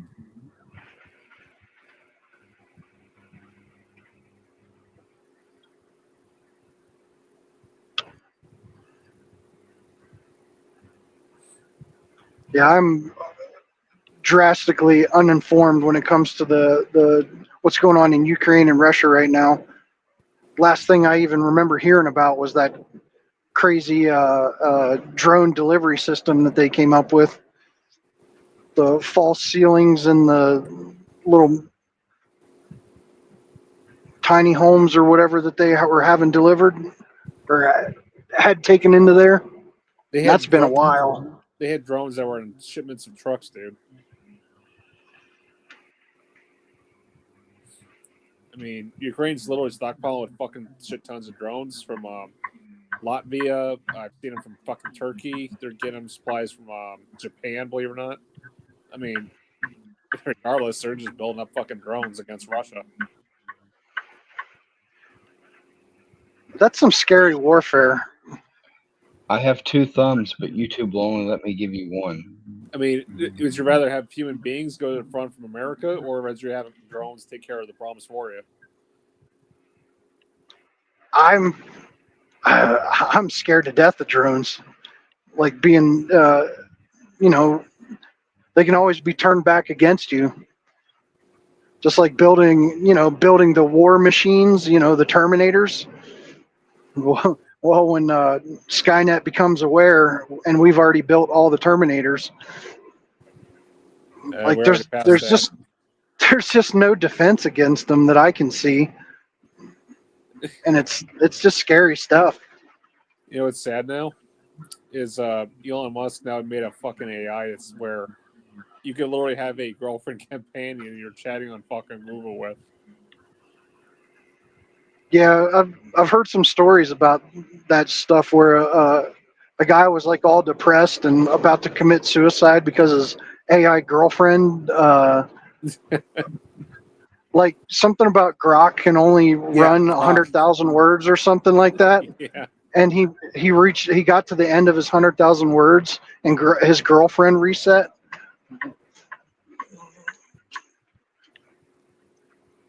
I mean, we're literally playing Japan's playbook now with those fucking AI girlfriend things.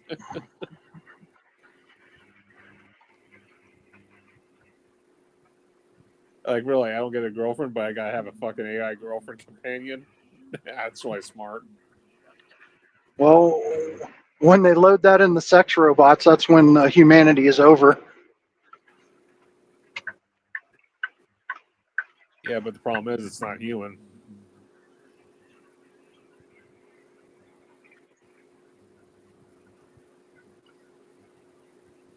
So about the time that we started this live stream, it came out that Trump said let me find the headline so I can read it verbatim. Does it do with the fucking Epstein list? The one he's not saying he's gonna fucking open up? He's ordered, here we go. Let's see if I can find this. Dude, I'm still infuriated how he's belittling us, telling us we're not going to fucking keep talking about it. Fuck you, dude. Put you in fucking office. Do your fucking job. Just pull it up. He tweeted it. Actually, he may not have tweeted it. He may have truthed it. And you have to find where people quote tweet it, or like screen cap it and then tweet it, I should say. Make it my terminology correct, because I'm not with the 21st century. You mean it on X? Yeah. Yeah, now they're calling it X. He came out and said, this is quoting Donald Trump from his Truth account. He said, based on the ridiculous amount of publicity given to Jeffrey Epstein, I have asked Attorney General Pam Bondi to produce any and all pertinent grand jury testimony subject to court approval. This scam perpetrated by the Democrats should end right now. It's not a fucking scam. It's fact, dude. I mean, it's not a fucking hoax. It's not a scam. It actually fucking happened. Mm-hmm. I think he's just fucking, upset the fact that he met his wife through Epstein. Or just there's some other shit that's probably he's hiding that he doesn't want to bring to light.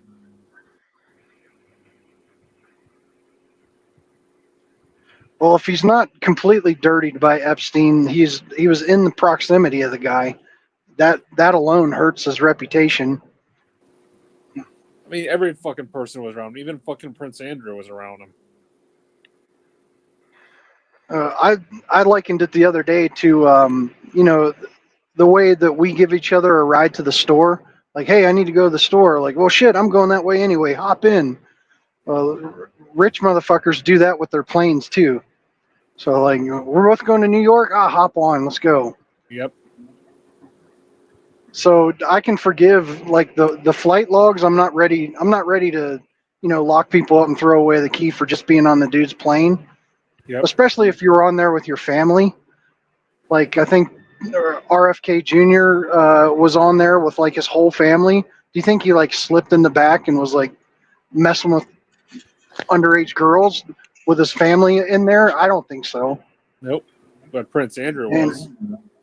yeah, definitely. And from what I understand, when Trump was on the plane, he had his 2 sons and his wife with him. Like, do you think he's slipping in the back and messing with underage girls? I don't Nope. think so. It's impossible. Like, I won't say it. I don't care who's on the list. I want to see. They need to release it.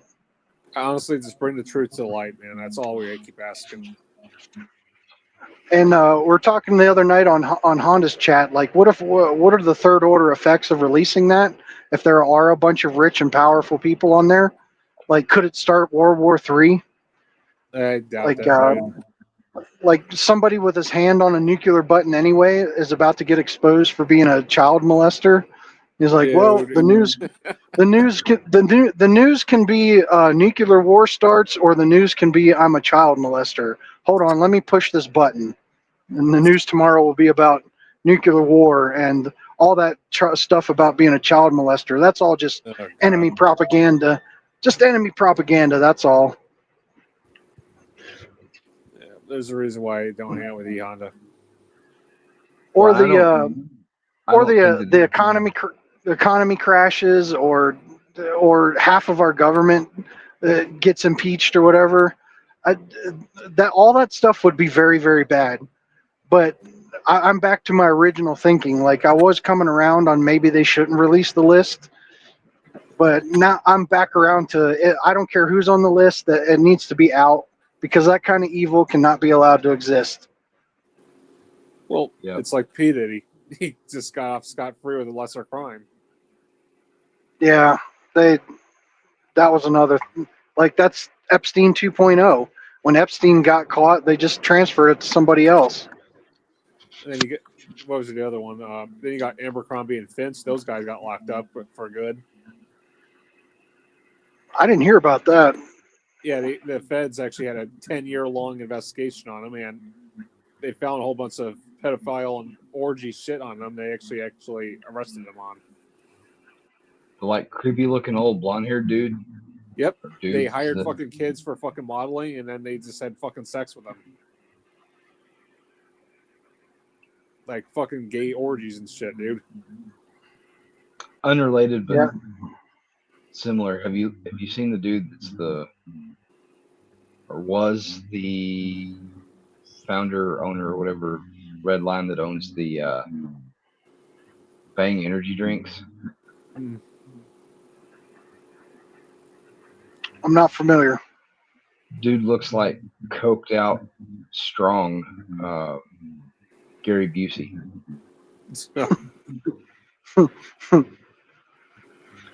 Like, he's got the crazy hair and like old man skin, but he's still like got a mildly strong physique. But he looks like coked out.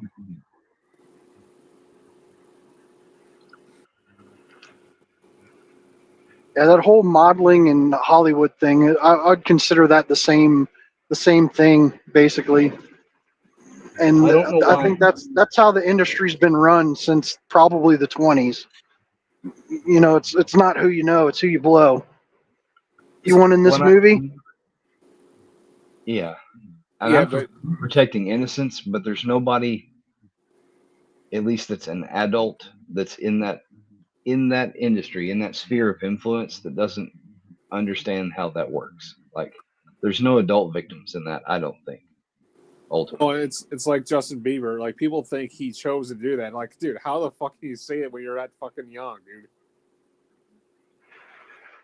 I just saw a thing on him. He was at some on some talk show when he was 17 years old, and they were talking to him like, would you rather eat a bowl of snot, or would you rather perform on stage naked? And he's like, I'm 17, right? And they just keep going on about it, like, objectifying him just like they would, just like they men on doing women. You're getting robot-y. Yeah, the child actors are. Yeah, I'm getting towards the spot where it's going to get bad. Still heading east. Yeah. But Nope, west. no, but 100% fact that Justin did not choose that lifestyle after he signed the contract. Speaking of Bieber, he's Canadian. What's with us importing all of this talent from Canada? Hey, everybody wants to be an American citizen. Let them. Like Bieber's Canadian, Drake's Canadian, Jim Carrey's Canadian. If it weren't this late, I'd come up with 2 or 3 more. It's kind of like the brain drain philosophy. Like anybody that's like exceptional in their field, like they're the kind of people we want to immigrate to the United States. We're not interested in you. If you're going to come over here and like immediately try and get welfare, not interested. But if you're like a freaking world-renowned surgeon or a singer, actor, bring them on. Just shut up about your politics. I don't want to hear what you think about American politics. Just shut up and dance, monkey. But like all the entertainers, I bet you between music, film, and comedy, I bet you a fifth, if not a quarter, of Hollywood is probably made up by Canadians. I mean, there's another actress, Catherine Winnick. She's from Canada. Not familiar. She's an actress. She even played in Vikings. Catherine Winnick. Inversely, a lot of the PBS shows are produced in Canada. Fucking PBS. A lot of the animated shows, period, are produced in Canada. And that may be a tax thing. I don't know. Speaking of Canada, I don't know if you guys heard, but it's actually happening. Saskatchewan and Alberta are already putting in a referendum to separate from fucking Canada and join the states. It's actually happening. Well, our Congress would have to vote to take them in, to make them another state or another 2 states or whatever. I guarantee you that once they separate from the fucking Canadian Union, they're going to contact Trump. Even their conservative party is way too liberal for us. Like, I don't want them. I don't know. I think that they're Saskatchewan and Alberta. They're working class people. They're farmers, and oil field workers. I mean, I think they would be a good addition. And British Columbia will be next because that way we have the whole roadside to get to Alaska then.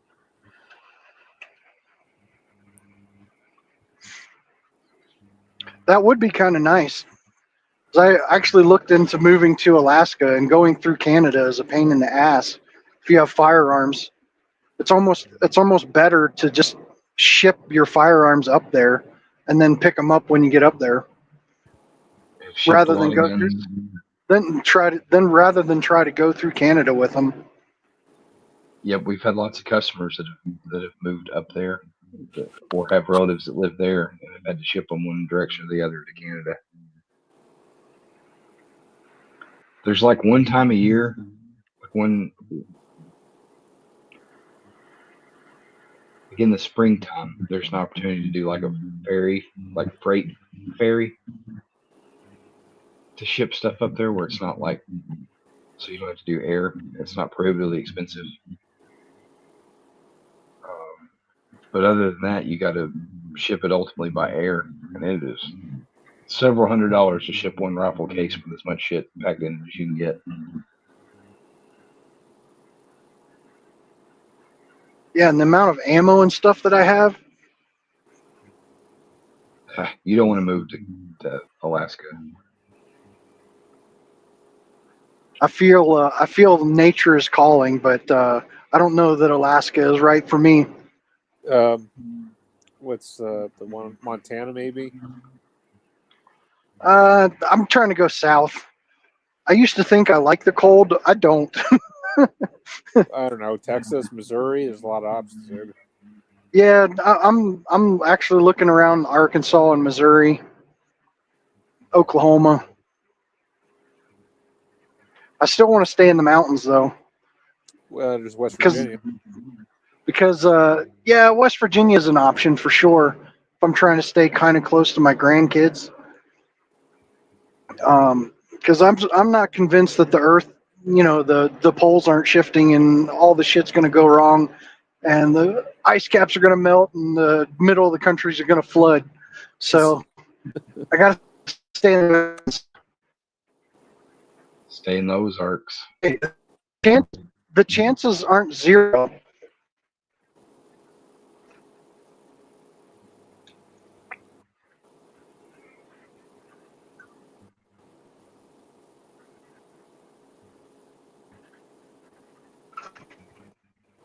Well, I'm sorry we got you in, Peter from Warsaw. I'm going to have to shut it off here. I'm about to cross the Arizona line.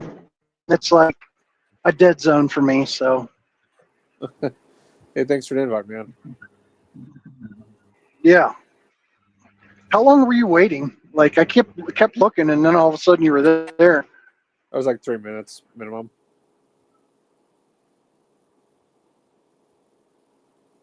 Oh, I think we lost him. Yep. I guess that's where we ended. Turning Guns commented, said, I buy firearms at stock bottom prices. Shove as much shit as possible. I build absolutely awesome pieces. That's cool. Maybe we'll have you on sometime. Yeah, I'll tell you how times good gun that I've purposes, You're kind of buzzing. and then when it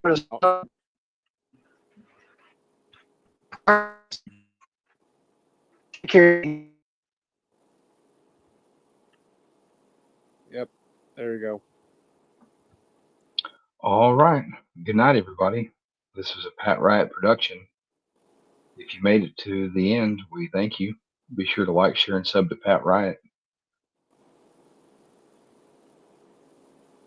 Patriot, have a good night. We'll catch you on the next one.